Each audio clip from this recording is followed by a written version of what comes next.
Elles s'appelaient Christelle, Marie, Djeneba. Elles avaient des rêves, des projets, mais leurs vies se sont brutalement interrompues, victimes de ceux qui disaient les aimer. En Côte d'Ivoire, les féminicides se multiplient. Selon une enquête réalisée en 2020 par l'Organisation des citoyennes pour la promotion et la défense des droits des enfants, femmes et minorités, 416 femmes au moins ont perdu la vie dans des circonstances violentes liées à leur genre seulement dans la ville d'Abidjan et des millions de cas de violences faites aux femmes. Que pensent les citoyens et les citoyennes? Pourquoi cette situation perdure-t-elle? Nous avons tendu le micro aux Ivoiriens et aux Ivoiriennes dans un micro-trottoir.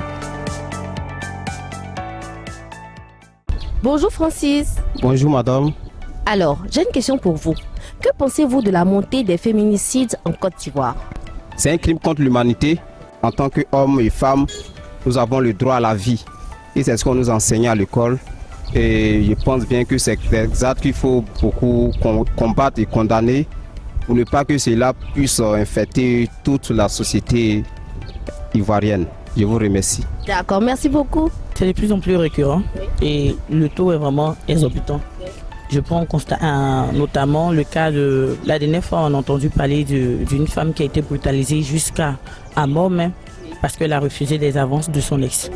Ok. Moi quelque part je me dis que la violence des hommes devient de plus en plus vraiment élevée.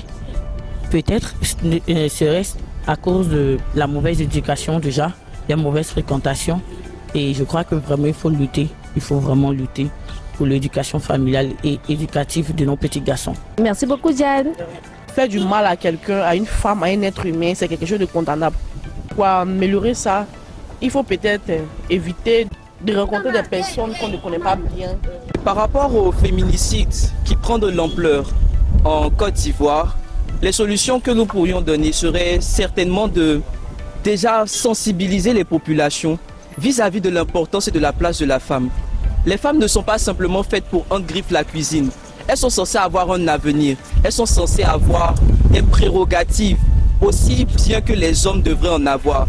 De cette même manière, il serait nécessaire et important pour chacune des femmes de pouvoir non seulement connaître leurs droits, mais de permettre aussi aux hommes de pouvoir mieux considérer, de pouvoir changer de mentalité vis-à-vis de la manière dont ils voient les femmes, de la manière dont ils considèrent la position féminine en Côte d'Ivoire. Elles ont de l'importance et la preuve en est que dans le Parlement, il y a des femmes. Dans la politique, il y a des femmes. Dans le ministère, il y a des femmes. Il y a des femmes qui se débattent, qui montrent en fait qu'elles ne sont pas seulement faites pour cuisiner ou pour s'occuper des enfants. De cette même manière, il faudrait sensibiliser les populations afin qu'elles puissent comprendre en réalité la place de la femme qui n'est pas à la cuisine, mais la place de la femme qui est censée être au devant des caméras, au devant de la scène elle aussi. C'est pourquoi je propose personnellement comme solution que ce soit d'abord la sensibilisation et le changement de mentalité. Moi, je crois bien que c'est l'éducation à bas âge. Parce que, vous saviez, en Afrique, nous avons l'habitude de vivre dans une grande famille.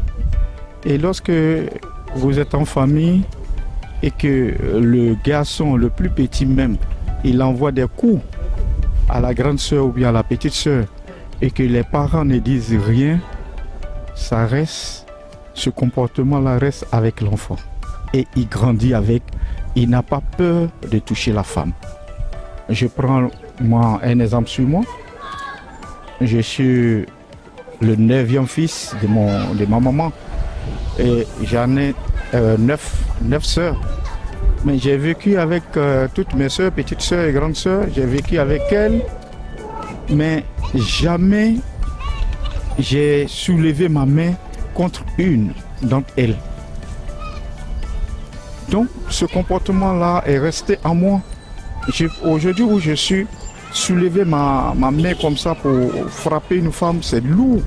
Puisque je ne suis pas habitué à ça et je ne suis pas né dans ce... Comment dirais-je? Voilà. Donc voilà, tout ça, ça dépend. Et aujourd'hui, je prends un exemple. Voilà, le mois passé, j'ai une nièce qui a été assassinée du côté d'Agboville par son mari. son mari, bon, nous on ne le connaît pas, mais son mari. Hein? Et il l'a tué. Et après, lui aussi, il s'est tué. On demande à qui? On est resté les yeux rouges, et puis bon, c'est resté comme ça. Parce qu'on ne sait pas à qui s'adresser, qui peut nous expliquer quelque chose. Il n'y a personne, les deux sont morts. Vous voyez, donc moi je dis que c'est l'éducation en tout cas. C'est l'éducation. Un enfant ne peut pas être violent jusqu'à ce point, à aller même assassiner sa soeur. Donc, s'il le fait, il peut facilement assassiner sa femme. Voilà, donc c'est l'éducation en tout cas, c'est l'éducation. Merci Monsieur Guiro et Yako pour votre soeur. Je vous en prie, je vous en prie. Merci bien. Avec l'expérience qu'on a compris que les féminicides ne sont que la fin d'un processus qui avait commencé parfois par des violences physiques, par des violences psychologiques. Lorsque ces violences-là interviennent et qu'il y a des plaintes qui sont posées, il y a des plaintes qui sont déposées, parfois elles ne sont pas reçues correctement.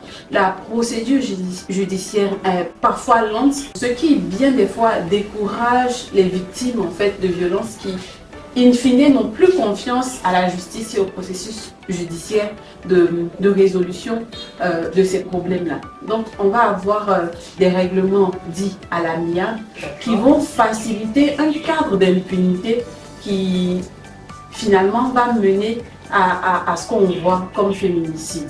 Donc je dirais que les failles, c'est vraiment le traitement de tout ce qui est sujet, dossier de violence envers les femmes en général. D'accord. Alors, pourquoi ces femmes ont du mal à quitter ces situations de féminicide, de violence dans leur foyer? La société dans laquelle nous évoluons est une société patriarcale qui a construit des femmes pour encaisser. Il y a vraiment cette construction sociale-là qui donne à la femme une place à laquelle elle doit subir, elle doit supporter. Donc parfois, même quand la plupart du temps, elles ne considèrent pas ce qu'elles subissent comme de la violence. Et même quand c'est le cas, il y a le problème que j'avais énoncé tout à l'heure, le manque de confiance aux instances judiciaires et aussi le manque de soutien en fait de l'entourage. Parce que quand tu subis des violences et tout, lorsque tu veux aller porter plainte, on va parfois te dire « Ah mais ça c'est des choses qu'on peut régler en famille ». Même à la police parfois, on te dit « Ça c'est des choses qu'on peut régler en famille ». Par là entre monsieur et madame là, on peut régler, tu ne vas pas mettre le père de tes enfants en prison. Donc il y a tout cet écosystème là qui fait que les femmes ne font pas vraiment voir la voie judiciaire en fait comme la première ou la meilleure solution aux problèmes de violence qu'elles vivent. Merci beaucoup pour vos réponses. Quel est votre mot de fin? Pour lutter efficacement contre la violence, il faut une répression vraiment forte. Donc j'interpelle les instances judiciaires, les autorités à mettre un point d'honneur, à réprimer correctement les auteurs de violences faites aux femmes afin qu'il y ait une atmosphère différente en matière de ce qui est violence. J'exhorte aussi les femmes à avoir confiance en la justice et on encourage aussi les femmes à se rapprocher lorsqu'elles se sentent seules des organisations comme la nôtre. Il y en a plein d'autres, des organisations comme la nôtre pour se faire accompagner. On va aussi encourager les hommes à changer de posture, à rentrer dans une dynamique beaucoup plus positive, à bannir de leur vocabulaire, de leurs actions, de leurs habitudes en général, tout ce qui est violence et qui encourage la violence et tout ce qui est aussi attitude qui tait la violence. Parce que on dit que le monde va mal à cause de ceux qui font le mal, mais aussi à cause de ceux qui regardent sans rien dire.